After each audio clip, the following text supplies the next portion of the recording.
একটি ছোট মেয়ে খেলার ছলে মাটি দিয়ে বানালো একটি পুতুল। নিজের ছোট ছোট হাত দিয়ে পুতুলের গায়ে তৈরি করল চোখ, মুখ আর চুল। রোদে শুকিয়ে পুতুলটি যেন প্রাণ পেয়েছে। সে রং তুলির ছোঁয়ায় পুতুলটিকে রঙিন করে তোলে, সাজিয়ে দেয়া রিবন, কাপড় আর এক জোড়া ছোট জুতো।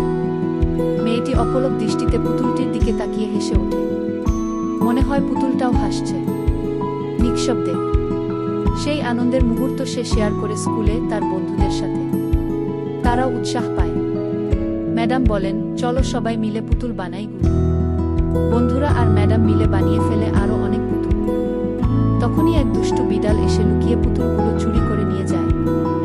মেয়েটি কান্না করে পুতুল খুঁজে বেড়ায়। বন্ধুদের সান্ত্বনা, ম্যাডামের আদর, সব মিলিয়ে ছোট্ট হৃদয়টা কেঁপে ওঠে। শেষমেশ পুতুলের সন্ধানে আবার রওনা হয় সবাই মিলে। আর শুরু হয় নতুন এক অভিযানের গল্প।